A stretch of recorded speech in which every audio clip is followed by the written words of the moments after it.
நான் university team captain, தம்பி வந்து ஃபஸ்ட் இயர் எனக்கு இன்னும் விளாண்டுட்டு இருந்தார். இப்போ வந்து இந்தியாவில் ஃபுல்லு தெரிகிற அளவுக்கு, இந்தியாவில் வேர்ல்டு தெரிகிற அளவுக்கு ஃபேமஸான ஒரு பிளேயரு. உங்களுக்கு எல்லாத்துக்கும் மூத்த முன்னோடி. அண்ணனோட கேமை நீங்கள் டிவியில் தான் பார்க்க முடியும். இன்றைக்கி நம்ம கிரவுண்டுக்கு இன்றைக்கி தற்செயலாக வந்துருக்கு, நம்ம வரணும்னு வரல. அண்ணன் இந்த பக்கம் வரும்போது என்னை எப்போவுமே சந்திச்சுட்டு போவாங்க. இன்றைக்கி அதே மாதிரி ஒரு திடீர் சந்திப்பு. அப்போ நீங்கள் கேம்ப் பண்ணிட்டு இருக்குது எனக்கு தெரியும். சரி, அண்ணன் வந்து ஒரு அட்வைஸ் கொடுக்கணும்னு சொல்லி உங்களை வர வச்சேன். அழைப்பை ஏற்று வந்த ரஞ்சித் ப்ரோ கபடி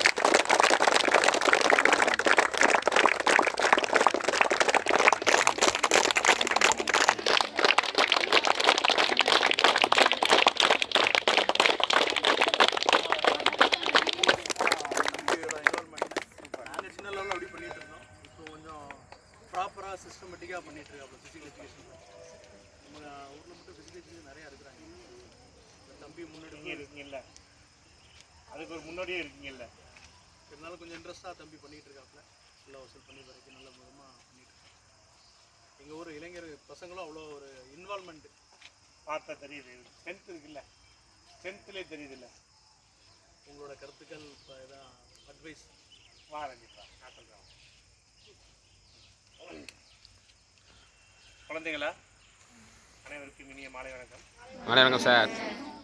குரு எனக்கு நண்பர். நான் திருச்சி, இங்கே கயத்தாறு இது கிட்டத்தட்ட 300 கிலோமீட்டர் டிஃப்ரென்ஸில் ஒரு நட்பை கொடுத்துருக்குன்னா அதுக்கு கபடி தான் காரணம். சொன்ன மாதிரி எப்போ வந்தாலும் ஏன்னா குரு பொசிஷன் என்னன்னு தெரியாது, ஆனால் இங்கே கிராஸ் பண்ணல குருவை பார்க்கணுங்கிறதுக்காண்டி ஃபோன் பண்ணுவேன். கண்டிப்பாக அவரும் எவ்வளோ கிரிட்டிக்கலாக இருந்தாலும் என்ன ஒரு 10 நிமிஷம் நீங்கள் வந்துடுன்றப்பல வந்துடுவாப்புல. இந்த நட்பை இன்றைக்கி நாங்கள் பல வருஷமாக, இன்றைக்கி இல்லை, குரு ஒரு ஃபிசிக்கல் டைரக்டராக இருக்கல, கபடி பிளேயராக இருக்கையிலேருந்து அஃபீஷியலாகவும் இருந்தாங்க. அரசியல் சூழ்நிலை நிமித்தமாக கபடி அஃபீஷியல் பிளேயராக விட்டுட்டாங்க, அஃபீஷியலாகவும் இருந்தாங்க. நாங்கள் திருச்சி மாவட்டத்தில் இருக்கும்போது குரு எங்களுக்கு நிறைய சப்போர்ட்டிவாக இருந்தாங்க. டெக்னிக்கலாக ஒரு ஃபிசிக்கல் எஜுகேஷன் ஃபிசிக்கல் டைரக்டராக காலேஜில் இருக்கும்போது எங்களுக்கு பெரிய சப்போர்ட்டிவாக இருந்தாங்க. அதனால் இன்றைக்கி பல மாவட்டங்கள் கடந்து நம்மளை ஒருங்கிணைச்சிருக்கு அப்படிங்கிறதுல முதல்ல நான் கபடிக்கு முதல்ல நன்றி சொல்கிறேன். ஏன்னா நான் இன்னமும் கபடி ரொம்ப நேசிக்கிறவன். எங்கள் வாழ்க்கையே கபடி தான். நீங்கள் உதாரணம் சொல்லிட்டாங்க, உலக புகழ் பெற்ற ப்ரோ கபடி வீரர் ரஞ்சித் வந்திருக்கிறாரு.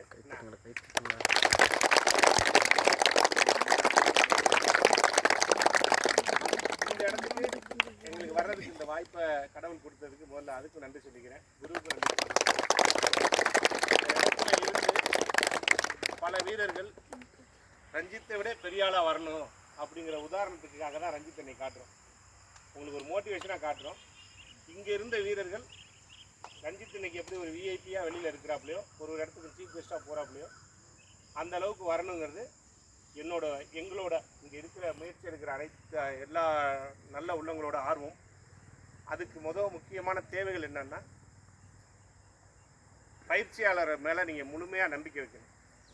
பயிற்சியாளர்கிட்ட உண்மையாக இருக்கணும். கேம்ங்கிறது எல்லாத்துக்கும் காமன். ஈவன் எல்லா விஷயமுமே உலகத்தில் நமக்கு காமனாக தான் கிடைக்கும். அதுக்காக நம்ம என்ன சிரத்தை எடுக்கிறோம், நம்ம அதை பற்றி எந்த அளவுக்கு சிந்திக்கிறோம், அதுக்கு உண்டான முயற்சி எந்த அளவுக்கு எடுக்கிறோமோ அந்தளவுக்கு உங்களுக்கு அதில் வெற்றி கண்டிப்பாக உண்டு. யாருமே உங்கள் வெற்றியை பறிக்கவே முடியாது, தவிர்க்கவும் முடியாது. அதுக்கு நம்ம என்ன செய்யணும்னா, முழு கட்டுப்பாட்டோட, முழு சிந்தனையோட பயிற்சியாளர்களை நேசித்து, கேமை நேசித்து வந்து இன் டைமுக்கு கன்சிஸ்டன்சி, முதல்ல கண்டினியூட்டி, கன்சிஸ்டன்சி. ஒரு விஷயம் 4 மணிக்கு ப்ராக்டிஸ், 5 மணிக்கு ப்ராக்டிஸ்னால் எக்ஸாக்ட் டைமுக்கு வர கற்றுக்குங்க. கோச்சை ஃபாலோ பண்ண கற்றுக்குங்க. ப்ராக்டிஸ் பண்ணுங்கள். உங்களோட இன்வால்மெண்ட்டை தவிர இதில் வேறு நீங்கள் எந்த கஷ்டமும் பட போகிறதே இல்லை. உங்களோட முழு விஷயமுமே நீங்கள் என்ன ஆக போகிறீங்களோ அதை நோக்கியே சிந்திக்கணும். அதுக்குண்டான பயிற்சி, அதுக்குண்டான முயற்சி. வாழ்க்கையில் வெற்றிங்கிறது பயிற்சி, முயற்சியும் இருந்தால் யாருமே எங்கேயுமே தோற்ற சரித்திரமே கிடையாது. நம்மளோட கட்டுப்பாடு, சுய கட்டுப்பாடு ரொம்ப முக்கியம். உங்களோட கட்டுப்பாடு மட்டும்தான் உங்களை ஒரு இடத்துல சமுதாயத்தில் ஒரு பெரிய மனுஷனாக, ஏன்னா நாட் ஒன்லி கபடி ஃபீல்டு, நீங்கள் எந்த இடத்துக்கு போய் எவ்வளோ சாதிச்சிருந்தாலும் உங்களுக்கு ஒரு சுய கட்டுப்பாடு வேணும். அந்த கட்டுப்பாட்டுக்கு ஒரு சின்ன உதாரணத்தையும் சொல்லிடுறேன். நான் ஏற்கனவே ஒரு ஸ்டேட்மெண்ட்டை சொல்லியிருக்கிறதுக்கு அதை சொல்லி அவனை நீங்களாம் சின்ன பிள்ளைங்க புரிகிற மாதிரி சொல்லிடுறேன். ஒரு சிறிய படகு, என்ன கப்பல்னே வச்சுங்களேன், சமுத்திரம், கடல் எவ்வளோ பெரிய விஷயம். அதை நீந்தி போய் அது இலக்கை எப்படி அடையுது, அது எப்படி அடைய முடியும்?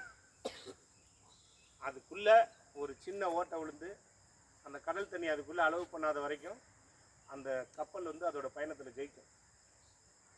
உண்மைதானே? அது மாதிரி உங்கள் மனதளவில் ஆசைகள், எண்ணங்கள், என்ன கெட்ட பழக்க வழக்கங்கள்னு ஒரு சிறிய ஓட்டையை விட்டுட்டு நீங்கள் உங்கள் இலக்கை இழந்துடாதீங்க. என்ன, உங்கள் இலக்கை அடையணும்னா எவ்வளோ பெரிய சமுத்திரத்தை கப்பல் எப்படி ஜெயிக்குதோ அது மாதிரி நம்ம ஜெயிக்கணும்னா அதுக்குள்ளே அந்த கடல் தண்ணி அளவு பண்ணாமல் எப்படி ஒரு கட்டுப்பாடோடு அந்த இது போய் சேருதோ அது மாதிரி நீங்கள் வாழ்க்கையில் எல்லா இடத்துலையும் அடைவீங்க, சேரணும். முதல் விஷயம் ஒரு உதாரணத்துக்கு சொல்லியிருப்பேன். அதுக்கு மேற்கொண்டு ஒரு கப்பலை இயக்கிறது யார்? இயக்குறாங்கல்ல, அவங்க தான் உங்கள் பயிற்சியாளர்கள், உங்களோட ஆசிரியர்கள். என்ன இல்லைன்னா நீங்கள் தறிக்கட்டு போயிடுவீங்க. உண்மை, காத்தடிக்கிற திசையில் போயிடும், அலை அடிக்கிற திசையில் போயிடும். இதெல்லாம் எல்லாமே ஒரு உதாரணம். இயற்கையிலேருந்து நம்ம எடுத்துக்கணும். இயற்கை தான் நமக்கு சொல்லித்தரும். இயற்கை தான் நமக்கு எல்லாமே. நம்மளோட வாழ்க்கை, நமக்கு பாடம் எல்லாமே இயற்கையிலேருந்து தான். காலையில் கரெக்டான டைமுக்கு சூரியன் உதிக்குதா, சாயங்காலம் மறையுதா, நிலா உதிக்குதா, அதோட ஒரு ரொட்டீன் ஒர்க்கு பார்த்தீங்கன்னா கரெக்டாக செஞ்சுக்கிட்டே இருக்கும் இயற்கை. காத்தடி காலத்தில் காத்தடிக்கும், மழை. அப்போ நம்மளும் அதே மாதிரி நம்மளோட வயசுக்கு ஏற்ற மாதிரி நம்ம என்ன வயசில், படிக்கிற வயசில் படிக்கணும். என்ன, விளையாடுற நேரத்தை பயன்படுத்தணும், படிக்கிற நேரத்தை பயன்படுத்தணும். இயற்கையை நம்ம உதாரணமாக எடுத்துக்கிட்டிங்கன்னா எல்லா விஷயத்துலையுமே பர்ஃபெக்ஷன் வந்துடும். அந்தந்த காலகட்டங்களில் அந்தந்த வயசில் அந்தந்த விஷயம் செய்யணும். இப்போ உங்களுக்கு நல்ல ஆக்டிவாக பிரெயின் இருக்கிற ஏஜ். அதனால தான் படிக்கிறதுக்கு குழந்தை பருவத்திலேருந்து அந்த 25 வயசு வரைக்கும் ஒரு லிமிட் இருக்குது. நீங்கள் பார்த்தீங்கன்னா அதே லிமிட்டில் தான் ஸ்போர்ட்ஸ் இருக்கும். உங்களோட எனர்ஜி, மைண்ட் செட்டு எல்லாமே ஆக்டிவாக இருக்கிற யங் பிளட். அந்த நேரத்தில் தான் நம்மளோட கட்டுப்பாடு தேவை, நம்மளை கையாளுறவங்கள்ட்ட விசுவாசம் தேவை, உண்மையும் நேர்மையும் அவங்கள்ட்ட இருக்கணும். அப்பா அம்மாட்ட உண்மையும் நேர்மையாக இருக்க வேண்டும், ஆசிரியர்கள்ட்ட உண்மை நேர்மையாக இருக்கணும், பயிற்சியாளர்கள்ட்ட உண்மையும் நேர்மையாக இருக்கணும். காரணம் என்னென்னா, நீ முன்னேறணும், எந்த எதிர்பார்ப்பும் இல்லாமல் நீ முன்னேறணும்னு நினைக்கிறவங்க இவங்க தான். புரியுதுங்களா தம்பிங்களா? எந்த எதிர்பார்ப்பும் இல்லாமல் முன்னேற நினைக்கிறவங்க இவங்க தான். இதுலேருந்து நீ 4 பேர் போனீங்கன்னா பயிற்சியாளருக்கு பெருமை, நிற்கிறவங்க உங்களுக்கு முன்னோடிகளுக்கு பெருமை, எங்களுக்கு பெருமை. 4 இடத்துக்கு இப்போ டிபார்ட்மெண்ட்டுக்கு போயிட்டீங்க, இந்தியா போனீங்க, பெரிய லெவலில் ஒரு அஃபீஸர் ஆனீங்க, கலெக்டர் ஆனீங்க, போலீஸ் ஆஃபீஸர் ஆனீங்க அப்படின்னா பெருமை. நாங்கள் சொல்லுவோம் திருப்பி, எங்கள் கிளப்லேருந்து இந்த பசங்க போயிருக்கிறாங்க.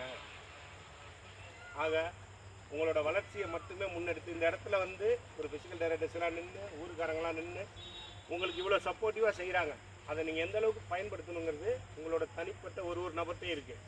பொழுதுபோக்குக்காக வந்துடாதீங்க. இன்றைக்கி கபடி சர்வதேச லெவலில், இன்டர்நேஷ்னல் லெவலில் வேறு ரீச்சில் இருக்குது கபடி. என்ன அதான் ஆக்சுவலாக ஜென்ரேஷன் க்ரோத்துங்கிறது அதான் தம்பி. ஒரு வருஷங்களுக்கும் ஒரு மாறுபாடு இருக்கும், ஒரு அப்டேஷன் இருக்கும். நாலேஜ்லேயும் இம்ப்ரூவ் பண்ணிக்கணும். என்ன, கபடி பிளேயர்ஸ் கேம்லேயும் இம்ப்ரூவ் பண்ணிக்கணும். கண்டிப்பாக விளையாட்டு வீரர்கள் அனைவரும் ஒரு நல்ல குவாலிட்டியான எஜுகேஷன் வச்சுக்கணும். எஜுகேஷன் நாலேஜ் ரொம்ப மஸ்ட்டு. ஸ்போர்ட்ஸ் இருக்குதுன்னு சொல்லி நான் இங்கே வந்தனால அதை விட்டுட்டேன் தயவுசெய்து சொல்லாதீங்க. Education knowledge must. Second thought தான் நான் ஓப்பனாக சொல்கிறேன், ஸ்போர்ட்ஸ் சொல்லுவேன். ஆனால் ஸ்போர்ட்ஸில் நீங்கள் ப்ராப்பராக போயிட்டீங்க அப்படின்னா இன்றைக்கி இவ்வளோ சின்ன குழந்தைங்க தான். உங்களுக்கு ரஞ்சித் எப்படி தெரியுது? கபடி புரியுதுங்களா? அப்போ அந்த கேம் அவர் விசுவாசி, அவருக்கு சொன்ன மாதிரி அவர் கூட விளையாண்டுருக்கார். ரொம்ப நேசித்து நேர்மையாக விளையாண்டாப்புல, ரொம்ப தைரியசாலி. பயமும் தயக்கமும் இருக்கக்கூடாது. நம்ம செய்ய போகிற செயல்பாடு ஒருத்தவங்களுக்கு பயந்து செய்கிற காரியமாக இருந்தால் என்ன அர்த்தம்? தப்பு பண்ணணும்னு அர்த்தம். அப்போ அதை செய்யக்கூடாது. ஆனால் நம்ம செய்யணும். இப்போ ஸ்போர்ட்ஸில் இருக்கையில் பயமும் தயக்கமும் இருக்கக்கூடாது. படிக்க போகிறீங்களா, அங்கேயும் பயமும் தயக்கமும் இருக்கக்கூடாது. காம்படிட்டர் நிறையா இருக்கணும். நம்மள்கிட்ட போட்டியாளர்கள் நிறையா இருந்தால் தான் நம்ம திறமையை நம்ம வளர்த்துக்கிட்டே போக முடியும். போட்டியாளர் இல்லாமல் ஜெயிக்கணும், ரெக்கமெண்டேஷனில் செலெக்ஷன் வாங்கணும், இந்த மாதிரி எண்ணங்கள்லாம் வச்சுக்காதீங்க. என்ன, பயமும் தயக்கமும் எந்த நேரத்துலையும் நம்ம வாழ்க்கையோட முன்னேற்றத்தை தேக்குற 2 விஷயம். அதனால் எந்த நிகழ்வுக்கும் பயப்படாதீங்க, எந்த விஷயத்துக்கும் தயங்காதீங்க, எல்லா விஷயத்தையும் முயற்சி பண்ணுங்கள். ஐயா அப்துல் கலாம் சொன்ன மாதிரி, என்ன, நம்மளை தூங்க விடாமல் வர்றதில்லை கனவு. என்ன, நம்ம இலக்கை அடைகிற வரைக்கும் வர்றது தான் கனவு. தூக்கத்தை கலைக்கிறதுக்காக வர கனவு இல்லை. அதே போல் நம்ம வெற்றி அடைகிற வரைக்கும் முயற்சியை தளரக்கூடாது. எத்தனை தடவை வேணாலும் தோக்கலாம், எத்தனை தடவை தோத்தங்கிறது விஷயம் இல்லை. அந்த ஒரு தடவை நீ ஜெயிச்சோன்னு உனக்கு கிடைக்கிற மரியாதையும் புகழும். இன்றைக்கி 2 பேர் நம்ம இந்தியா ஆடி இன்றைக்கி 2 பேர் ரொம்ப ஃபெமிலியராக இருக்கிறாங்க. இந்த தருணத்தில் அவங்களுக்கும் நான் வாழ்த்து சொல்லிடுறேன். அபிஷேக்னு வடூரில் ஒரு பையன் Asian games, south Asian games ஆடி கோல்டு மெடல் வாங்கி கொடுத்துருக்காப்புல. மென் டீமில், பாய்ஸ் டீமில், கேர்ள்ஸ் டீமில் கண்ணகி நகர் கார்த்திகா, நீங்கள் எல்லாம் பார்த்துருப்பீங்க. அவங்க 2 பேருக்கும் வாழ்த்துக்களை தெரிவிச்சுக்கிறேன். அவங்க எல்லாத்தையுமே நீங்கள் பார்க்குறீங்க. அவங்கெல்லாம் ஒரு முன்னுதாரணம். என்ன, அப்போ உங்களுக்கு என்ன தோணணும், அந்த இடத்துக்கு போகணும் அப்படின்னு தோணிருச்சு. அதனால தான் இங்கே வந்திருக்கிறீங்க. உங்களுக்கு இவ்வளோ பேர் ஒத்துழைக்கிறாங்க. குரு பெரிய பிசிக்கல் டாக்டர், அவர் சாதாரணமான இங்கே உங்கள்கிட்ட வந்து சிம்பிளாக நிற்கிறாப்புல. திருச்சியில் அவர் காலேஜில் இருந்து அவர் அஃபீஷியலாக பல வீரர்களை உருவாக்கி கொடுத்துட்டு தான் இங்கே வந்திருக்காப்புல. இன்றைக்கி சூழல் அவங்களுக்கு வந்து அவங்க ஊரில் வந்து அவர் பர்டிகுலராக இருக்கிற காரணத்தினால அவரோட ப்ரொஃபஷனே மாற்றிக்கிட்டாப்புல. பரவாயில்ல, அவருக்கு சப்போர்ட்டிவாக பிசிக்கல் டாக்டர் தம்பி இருக்கிறாப்புல. என்ன எல்லாரும் ஊருக்காரங்களும் இருக்கிறாங்க. உண்மையாக இருங்க, நேர்மையாக இருங்க. ஏன்னா எந்த நேரத்துலையுமே உங்களுக்கு வளர்ச்சி நிற்கவே நிற்காது. நேர்மை ரொம்ப முக்கியம். உண்மையாக இருங்க. அப்பா அம்மாவுக்கு முதல்ல உண்மையாக இருங்க, ஆசிரியர்களுக்கு உண்மையாக இருங்க, பயிற்சியாளர்களுக்கு உண்மையாக இருங்க. எல்லாத்துக்குமே டைம் ஷெட்யூல் பண்ணுங்கள். காலம்தான் நம்மளோட எதிர்காலத்தை நிர்ணயிக்கிறது. 24 மணி நேரத்தில் அந்த டைமிங்கை நீங்கள் எப்படி யூஸ் பண்ணியிருக்கீங்கிறத உங்கள் எதிர்காலம். ஒரு நிமிஷம் நம்ம லைஃப்பில் இருந்து போயிடுச்சுன்னா நம்ம உயிர் போன மாதிரி. எப்படி உயிர் போனால் திரும்பி கிடைக்காதோ அது மாதிரி நம்ம லைஃப்பில் பாஸ் ஆகிற ஒரு நிமிஷமும் நமக்கு திரும்பி கிடைக்காது. நமக்கு இதுக்கப்புறம் வேணால் டைம் கிடைக்கலாம். நம்மளோட அந்த இன்னைக்கு உங்கள் ஏஜ் குரூப்பில் இருக்க இந்த 1 மணி நேரம் கிடைக்காது. அப்போ அந்த ஒரு நிமிஷத்துலையும் ஒரு மணி நேரத்துலையும் நம்ம எந்த அறிவை வளர்த்துருக்கோம், பொது அறிவை வளர்த்துருக்கோமா, லாங்குவேஜ் ஸ்கில்லை வளர்த்துருக்கோமா, ஸ்போர்ட்ஸ் ஸ்கில்லை வளர்த்துருக்கோமா, சமுதாயத்தில் ஒரு நல்ல மனிதனாக வளர்கிறதுக்கு என்ன வழிவகைகள் படிச்சிருக்கோமா, இதை நோக்கியே சிந்திச்சுக்கோங்க. புரியுதா? யாரையுமே பெட்டர் பர்சனை கம்பேர் பண்ணணும், நம்மளுக்கு கீழே இருக்கவங்க கம்பேரிசனே இருக்கக்கூடாது. உனக்குன்னு ஒரு தனி லைஃப் இருக்குது. ஒருத்தவங்களுக்கும் ஒரு இண்டிவிஜுவாலிட்டி இருக்குது. ஒருத்தவங்கள்ட்ட ஒரு ஸ்பெசிஃபிகேஷன் கண்டிப்பாக இருக்கும். இதில் நீங்கள் எத்தனை பேர் கலெக்டர் இருக்கீங்க, எத்தனை பேர் ஐபிஎஸ் ஆஃபீஸர் இருக்கீங்க, எத்தனை பேர் ஐஎஃப்எஸ் இருக்கீங்க, எத்தனை பேர் இந்தியன் கபடி பிளேயர் இருக்கீங்க எல்லாம் தெரியாது. ஆனால் எல்லோரும் இருக்கீங்க. கண்டிப்பாக இங்கேருந்து அப்படி தான் வர போகிறீங்க. அதுக்கு உண்டான பேஸ் உங்களுக்கு நல்லா அமைஞ்சிருக்கு. இதுக்காக தான் நான் அவர் 2 நிமிஷம் பேசுகிறாரு. நான் ஆதங்கத்தில் பேசுகிறேன். ஏன்னா இந்த மாதிரி ஒரு க்ரௌடு கிடைக்காது. இந்த ஏஜில் வந்து ஒரு இன்வால்மெண்ட்டோடு இருக்கீங்க. கடைசி வரைக்கும் இந்த இன்வால்மெண்ட் இருக்கணும். இந்த ஒற்றுமையே இருக்கணும். நான் பெரிய ஆள், நீ சின்ன ஆள், அவன் பெரிய பிளேயர், சின்ன பிளேயர், இந்த ஒற்றுமையே இருக்கணும். ஏன்னா இதெல்லாம் டீம் ஒர்க்கு, டீம் ஈவெண்ட்டு. இந்த ஒற்றுமையே ஸ்போர்ட்ஸு, உங்கள் ஊரில் நடக்கிற நல்ல நிகழ்வுகள் எல்லா விஷயத்துலேயும் இதே ஒற்றுமையோடு இருந்து பல வெற்றிகளை ஈட்டி என்ன உங்கள் ஊருக்கு உங்களுக்கு ஹார்ட் ஒர்க் பண்ண குரு, ஃபிசிக்கல் டாக்டரு, ஊருக்காரங்க எல்லாத்துக்கும் பெருமை சேர்க்குன்னு சொல்லி வேண்டிக்கிட்டு நல்ல வாய்ப்பு கொடுத்த நல்ல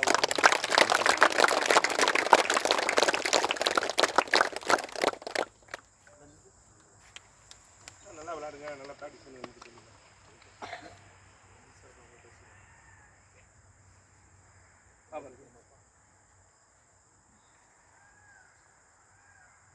இன்னைக்கு எதிர்பார்க்காத ஒரு சூழ்நிலையில் பிளான்லாம் கிடையாது. ஜஸ்ட்டு எப்போவுமே என்னோட மரியாதைக்குரிய நண்பர், மூத்த கபடி வீரர், மரியாதைக்குரியவர், எப்பவுமே இந்த கைத்தார் பக்கம் திருவள்ளி பக்கம் வரும்பொழுது ஜஸ்ட்டு ஃபோன் பண்ணுவார். எங்கே இருக்கீங்கன்னு கேட்பாப்புல. ஜஸ்ட்டு ஒரு டீ சாப்பிடுவோம், இல்லை டிஃபன் சாப்பிடுவோம்.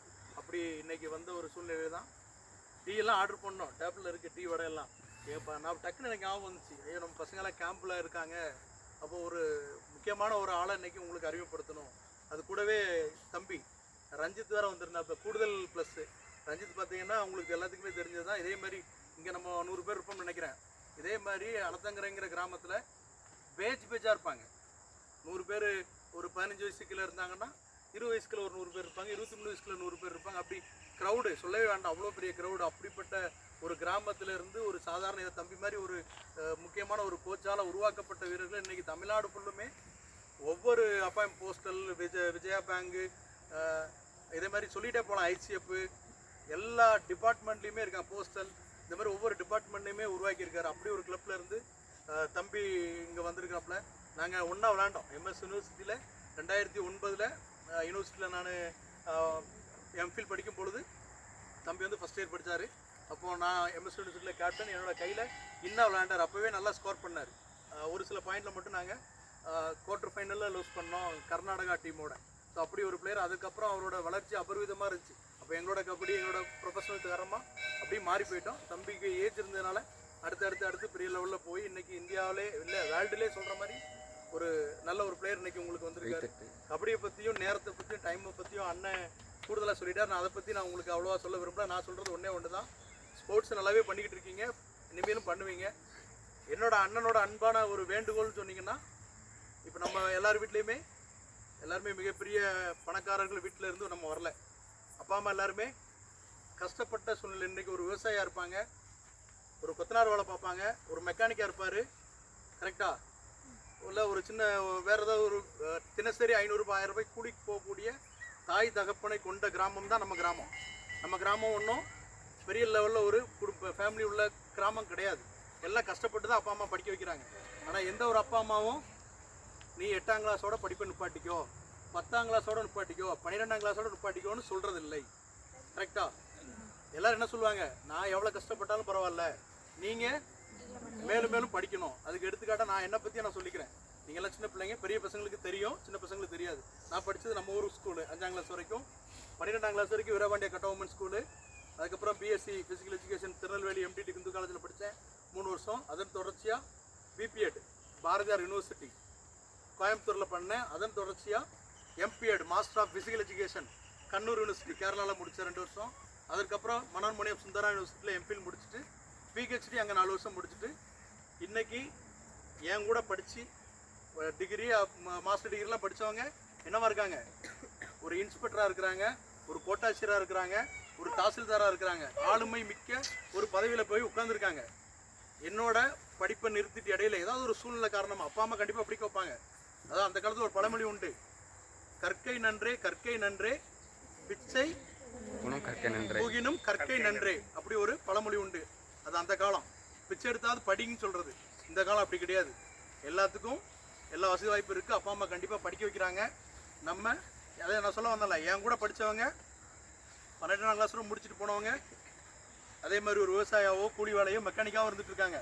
டிகிரி மாஸ்டர் டிகிரி மேலே வந்தவங்கெல்லாம் உயர் பதவியில் இருக்காங்க. ஸோ ஆளுமை மிக்க பதவிக்கு போகணும். அதற்கு விளையாட்டுமே உறுதுணையாக இருக்கும். அதை விளையாட்டை பற்றி அண்ணன் சொல்லிட்டாங்க. நான் படிப்பை பற்றி கண்டிப்பாக சொல்ல வேண்டியது என்னோட கடமை. ஆகவே அது மாதிரி நீங்கள் 12ஆம் கிளாஸ் முடிச்சுட்டு இந்த பசங்களாம் வந்திருக்காங்க டிகிரிக்கு, நீங்கள் திருப்பி 12ஆம் கிளாஸ் படிக்க போனால் முடியுமா? ஸ்கூல் போகணும் ஆசை வரும், போக முடியுமா? கண்டிப்பாக முடியாது. அதனால் 8ஆம் கிளாஸோடு முடிச்சுக்கிட்டேன் 10ஆம் கிளாஸோட முடிச்சுக்கிட்டேன்னு இருக்காதுங்க. அதேமாதிரி காலேஜ் டிகிரி பிஎஸ்சியோ பிஏஓ பிகாமோ முடிச்சுட்டு மாஸ்டர் டிகிரியோ இல்லை படிக்க முடியாமல் போனால் திருப்பி படிக்க நினச்சா முடியுமா? முடியாது. அந்த ஏஜ் அந்த டைம் அதுக்குள்ளாடி கிடைக்கக்கூடிய வாய்ப்பை நல்ல முறையில் பயன்படுத்தி, முக்கியமாக சொல்கிறதுனா படிப்பில் முழு கவனம் செலுத்துங்க. ஸ்போர்ட்ஸ் ஆட்டோமேட்டிக்காக கூட வரும். அந்த டிசிப்ளின் இருந்துச்சுன்னா அவர் அண்ணா சொன்ன மாதிரி தான் டைமு, அந்த டைமுக்குள்ளாடி சொன்ன ஒரு எய்மு ஒரு குறிக்கோளை நம்ம அச்சீவ் பண்ணும் பொழுது எல்லாமே ஆட்டோமேட்டிக்காக கூட வரும். படிப்பை மட்டும் யாரும் இடையில நிப்பாட்டாதீங்க. வேலை என்றைக்கு வேணாலும் செஞ்சுக்கலாம், என்றைக்கு வேணாலும் சம்பாரிச்சிக்கலாம். இன்றைக்கி என் பாக்கெட்டில் இருந்த பணம் நாளைக்கு அண்ணன் கையில், நாளை கழிச்சு இன்னொரு கையில், அதுக்கு நாளைக்கு அப்புறம் யார்கிட்ட இருக்குமோ தெரியாது. இந்த கார் இருக்குதா, இன்றைக்கி என்கிட்ட இருக்கும், இன்னும் 5 வருஷம் கழிச்சு என்கிட்ட இருக்காது. இந்த லேண்ட் ஒரு லேண்ட் பக்கத்து லேண்ட் இருக்குன்னு வச்சுக்கோங்க, இன்றைக்கி நம்ம அம்மா அப்பாட்ட இருந்திருக்கோம், இன்னொரு 4-5 வருஷம் கழிச்சு வேற ஒரு ஆள்கிட்ட போயிடும். ஆனால் நீங்கள் கற்றுக்கிட்ட கல்வி உங்களை விட்டு எங்கேயுமே போகாது. அதுதான் உங்களை வழி நடத்தும், இறுதி வரை உங்கள் கூட வரும், உங்களை செழிக்க வைக்கும். கல்வி அறிவை தரும், ஆற்றலை தரும், உங்களை நல்ல மனிதராக ஆக்கும். அதோடு சேர்த்து விளையாட்டு நீங்கள் கற்றுட்டு இருக்கீங்க, ரொம்ப மகிழ்ச்சி. இந்த என்னுடைய அழைப்பை ஏற்று வந்த என்னுடைய மரியாதைக்குரிய அண்ணன் மாயா அவர்களுக்கும், அவர் திருவெரும்பூர் தொகுதி எம்எல்ஏவோட கூட உள்ள பிரதரு தம்பி ரஞ்சித் அவர்களுக்கும் இந்த நேரத்தில் நான் நெஞ்சார்ந்த நன்றியை தெரிவித்து, எங்கள் அண்ணனை எம்எல்ஏ ஆக்குனதுலேயே இந்த கபடியோட பங்கிட்டு நிறையா இருக்குது. அதை நான் சொல்லணும். என்ன கண்டிப்பாக அவர் வந்து எம்எல்ஏ எப்படி ஆனார் அப்படின்னா கபடி தான். ஒவ்வொரு கிராமத்துலேயும் இதே மாதிரி 100 பேர் 200 பேர் அண்ணன் உருவாக்குனதுனால அந்த கிராமத்தில் உள்ள இளைஞர்கள் எல்லாமே அண்ணன் சொன்னால் அதை கேட்குற மாதிரி இருந்தாங்க. அதனாலேயே அவருக்கு ஒரு வெற்றி வாய்ப்பு ஏற்பட்டது. அவர் ஒரு எம்எல்ஏ சட்டமன்ற உறுப்பினராக மாறினார். அதற்கு உறுதுணையாக இருந்ததும் கபடி தான். இன்றைக்கி அதே மாதிரி நான் கையில் 10 பைசா பணம் வேண்டாம். திருச்சி போனால் அண்ணன் வருவார், கன்னியாகுமரி போனால் தம்பி வருவான், திருநெல்வேலி போனால் இன்னொருத்தர் வருவார். ஒவ்வொரு மாவட்டத்துலேயும் ஒவ்வொரு கிராமத்துலேயும் கபடியில் முக்கியமானவங்க இருக்கிறாங்க. அப்படி காரணம் டிசிப்ளினாகவும் கபடியை நேசித்ததுனால மட்டும்தான். அந்தந்த கிராமத்தில் உள்ளவங்க பாக்கெட்டில் பணம் இல்லாமல் யார் வீட்டிலாலும் 1 மாதம் சுற்றி வந்துடலாம். நம்ம கபடி தான்